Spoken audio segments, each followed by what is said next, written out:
Buckeyes and the Spartans, while Michigan is the game, actually this has been the game in regards to the standings and championship implications in the Big Ten for close to a decade. Got Patrick Murphy on the line from 247 Sports Bucknuts to help us break down Michigan State and Ohio State. Pat, how you doing today? I'm good. How are you doing?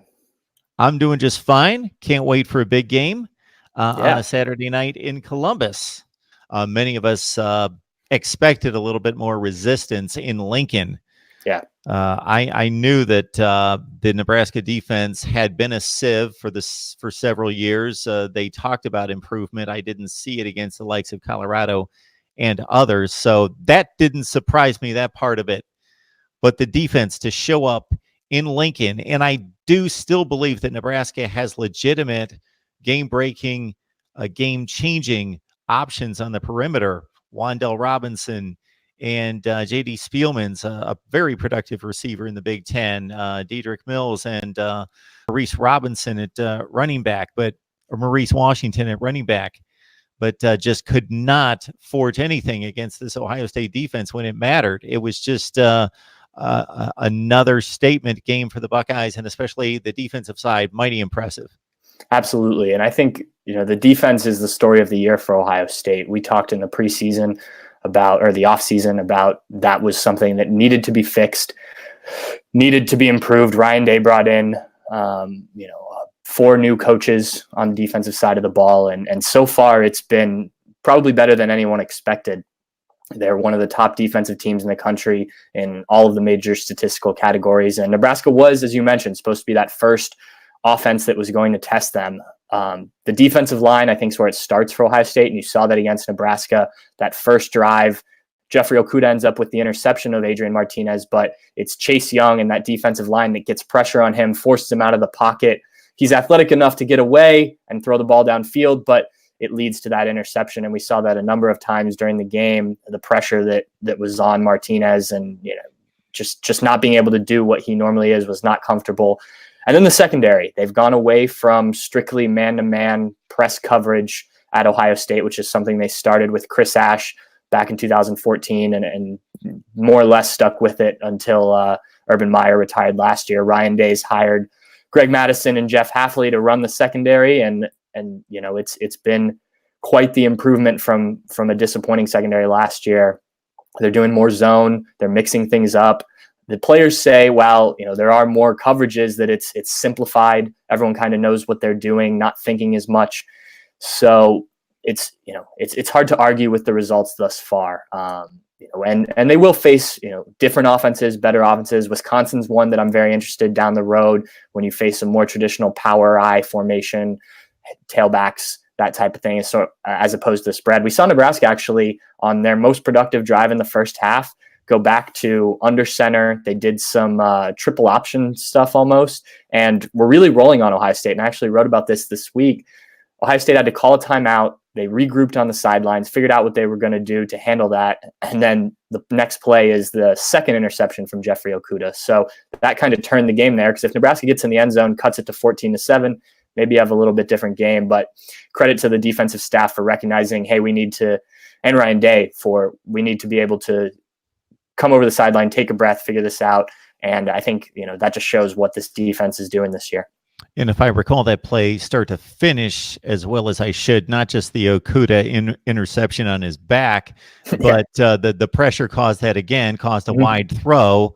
So on one hand, we could say, well, they lucked into an interception, and if the pass and catch would have been completed and executed, it might have been a touchdown. He was around the 7 or 8 yard line with some space, but it was forced, the errant throw, by pressure right in the face of Adrian Martinez again. Yep. So and that's what really turned the game in regards to the matchup that I was anticipating, was the Nebraska offense against the Ohio State defense that I really wanted to see. Was you can have all the window dressing, you can have elite athletes, you can have the spacing and so forth, but if you can't block up front, it's generally not going to work. Those guys will make a few plays, but they just don't have time, and it's disrupted. And you need the guys up front to get the job done. So as we switch to the offense against a Michigan State defense, that it's what's interesting here, Pat, is that we've seen Michigan State field statistically the best defense in the country for the past year plus, and they finally give up ground, give up yardage, points, especially in the passing game to Indiana last week. So they showed some chinks in the armor for the first time in forever. And now they face Ohio State on the road and what has been one of the most prolific offenses in the country. Yeah, this is, last week, obviously, Ohio State's offense against Nebraska's defense was what we were looking for. This week, it's the opposite, as you mentioned. Michigan State may have given up some yards and points against Indiana last week, but I expect Mark D'Antonio and the defensive staff there to come in prepared for Ohio State. I'm really interested to see how Justin Fields handles this. This has been one of the best secondaries in the country, not just this year, but for several years.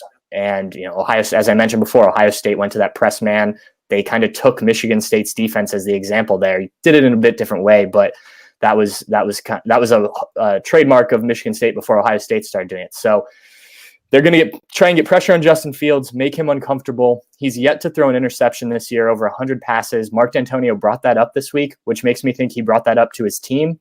I think they're going to look to get after him, try and make him uncomfortable, as I said, and then let the secondary try and cover these talented Ohio State wide receivers and see what they can get. I believe the Ohio State offense is good enough to move the ball in Michigan State. I do think that they could slow them down a little bit, but I just think Ohio State, with the number of weapons and the number of ways they can beat you, I wrote in our game predictions that come out today, say they take away the running game, J.K. Dobbins and Master Teague, or say they take away Justin Fields throwing. There's still Justin Fields' ability to run, which we saw more last week.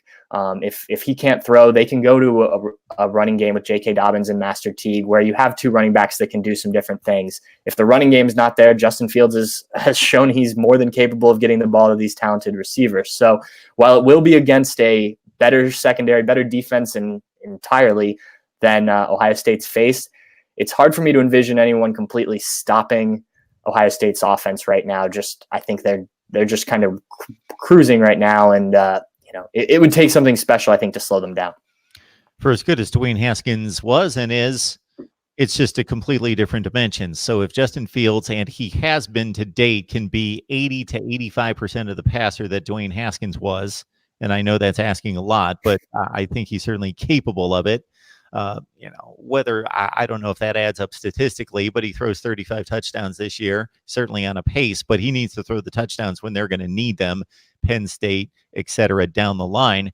But be the guy that's efficient, takes care of the ball, makes explosive plays in the passing game, isn't going to rack up the numbers that Dwayne Haskins does. But man, to provide that other component that defenses have to account for, it's actually, again, if he's the passing quarterback at 80% of Haskins, it's a better offense just because there's more to defend for the defense and more to worry about with his running ability. And he just reminds me of Braxton Miller in regards to his, and he may turn out to be a more polished passer, but in regards to his size, his build, his ability to throw the ball, not at the level of a, traditional Peyton Manning, Drew Brees, Peyton Manning, right. Tom Brady kind of guy, but in terms of arm strength and ability to just hum it when he needs to. And again, the running ability, the speed, the elusiveness, everything else, that he still reminds me of Braxton Miller. I think Braxton Miller is a good comparison based on what we've seen. The one thing that I always felt with Braxton Miller was those intermediate throws. Sometimes he put too much on them. It just seemed like he struggled in that area. And Justin Fields has shown that he can make all the throws they've needed him to. He had a couple last week where, he was on one hash mark and threw all the way across the field, kind of demonstrating that arm strength, which you don't always see with a dual threat quarterback like that. But so far, he's proven to kind of have a little bit of everything.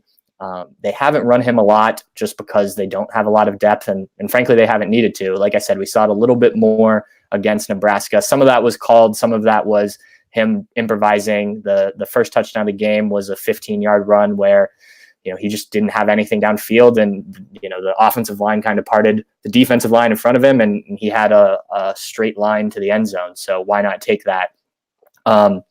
I do think this will be a test. Michigan State's going to try and confuse him.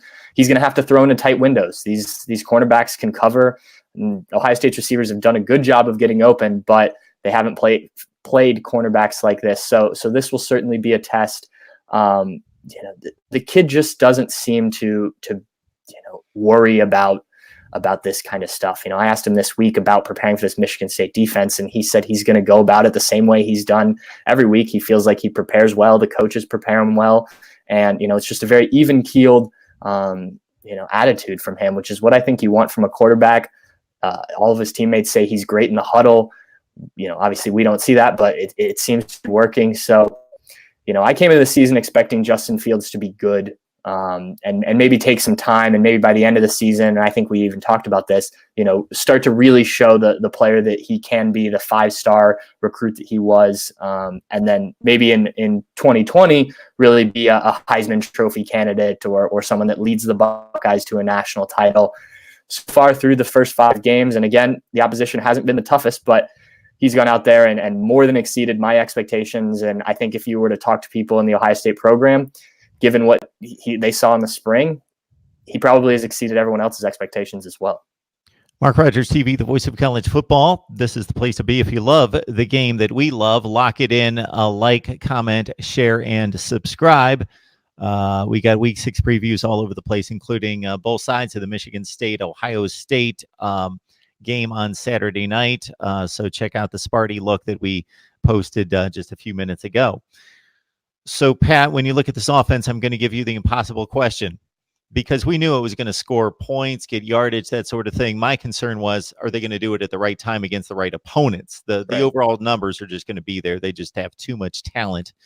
But what would be what has impressed you the most? Because for me, it's been that they've got 3 running backs that they can trust as explosive guys that can get the ball even when there are meaningful minutes to be played, not just in mop-up duty. So that would be the thing that stands out to me, is that with Teague and Crowley, they have 2 other running backs to complement JK.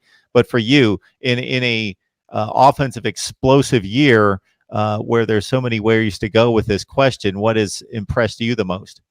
To me, it's the offensive line. And I think that factors into what you said with the running backs. Obviously, if they're opening holes, it makes life a lot easier for those guys. It obviously makes life easy for the passing game if Justin Fields is protected.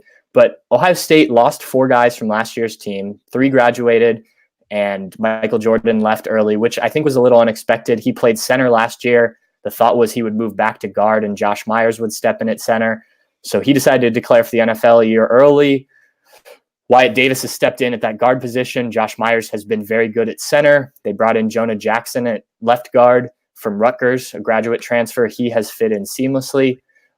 Thayer Munford was the one returner at left tackle. And then Brandon Bowen was the starter at right tackle for the first 4 games, was hurt last week against Nebraska. Joshua Albee, a senior who's played a good amount in his career, stepped in despite repping at left tackle the entire season. Plays right tackle near flawlessly, graded out as Ohio State's player of the game. So this offensive line, to replace 4 very good starters and have the impact that they've had, Justin Fields hasn't often had to get out of the pocket and improvise on his own because he's had time to throw, and that helps everyone out. And the same with the running backs, like I said. So that's the thing that I think has been most impressive. Maybe it's not the sexiest thing, but it makes those other positions go. And, if they struggled up front, Justin Fields can be as good as he wants. J.K. Dobbins can be as good as he wants. But if that line doesn't protect, doesn't open holes, you're not going to have those explosive plays, the big numbers that you mentioned. So that's where it starts with me. I think, you can talk about a number of different things with this Ohio State offense. Fields, as we mentioned, J.K. Dobbins really stepping it up now, over 3,000 yards in his career rushing. Looking to become the first player to have 3 1,000-yard seasons for his first 3 years, and he's well on his way. The receivers have been great. So this offense is certainly humming, but I think it starts with the offensive line. And, when you put 4 new starters in there, you never know how it's going to go. And so far, so good. I had one of the NFL primetime games on either Sunday or Monday night, and in one drive, I heard the name Michael Jordan twice, pertaining to a sack and pertaining to a false start, and I just brought back a few memories. Not that he had a bad career. Obviously, he's starting as a rookie in the NFL. So I don't want to disparage him that way, but I know it got off to a rocky start, I believe, in that Clemson playoff game. Yes. In terms of having, the spotlight on him against that defensive front. But we digress, or I digress. Michigan State's a 20-point underdog in this game, Pat. My goodness, that doesn't speak to their inability because they're a top 25 team. Vegas thinks that much of the Buckeyes. When I saw it, my eyes popped like I need to get on my laptop quickly here. But at the same time, 2 years ago, the Spartans came to Columbus, and they eventually won 10 games and won the Holiday Bowl. They were a good team. They finished in the top 15 in the nation. That final was 45-3. So there is talent disparity there that they have to make up for and play not a flawless game, but they've got to play their A- game and hope the Buckeyes are playing a C game.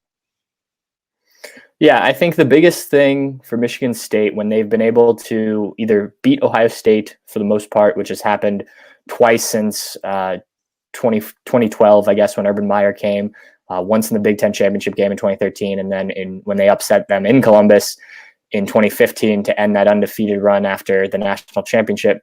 The key has been the defense for them, and we talked about it, but they want to make this game gross. They want to play an ugly game, and if they can slow Ohio State's offense down enough, they've been able to have success. Even last year up in East Lansing, they held Dwayne Haskins to the fewest passing yards he had all season when he played a full game. Ohio State ends up going on to win that game. I think it was 26-6, but that first half was not pleasant football, and Ohio State got some things figured out in the second half. I think the way they were, rotating receivers and rotating guys in defensively, eventually wore down Michigan State, who doesn't have quite the depth.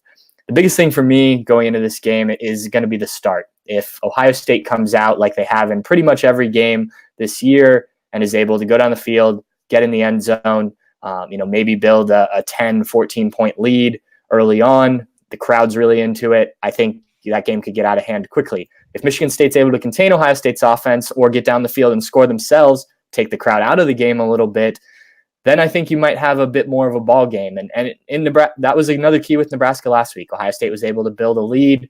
We talked about that the two interceptions that changed the game, and Nebraska's crowd by halftime was out of it, and so was Nebraska. So that's going to be key for me. I think Michigan State could build on confidence of holding Ohio State, of finding the end zone early in the game. You mentioned there's a talent disparity. Well, if they're able to kind of confuse Ohio State and get them panicking a little bit for the first time all season, they haven't faced much adversity, then we'll see how it plays out. But that's going to be the big thing for me is how both teams start this game.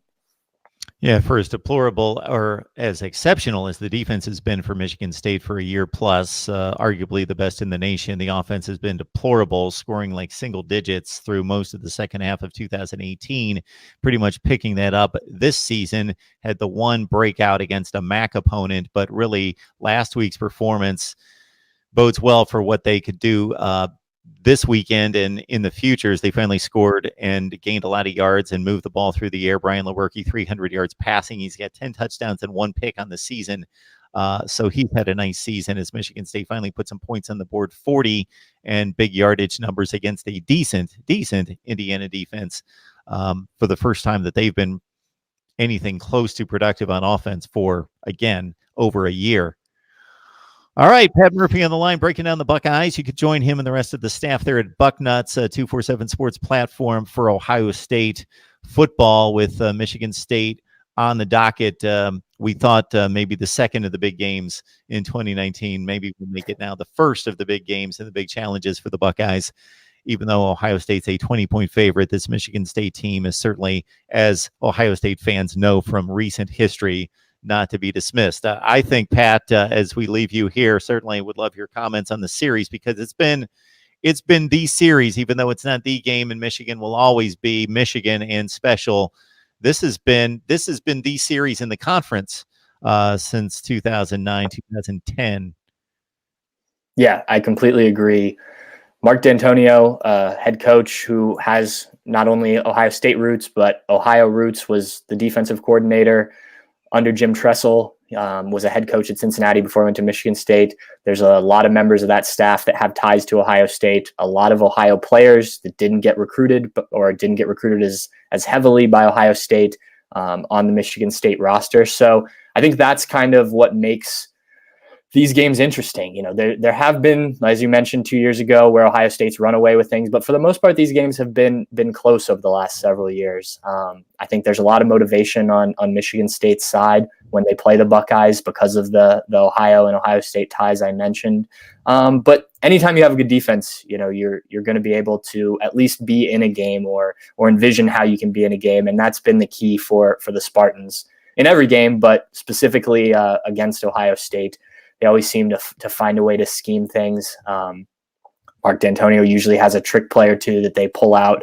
I expect he'll have something cooked up for Saturday.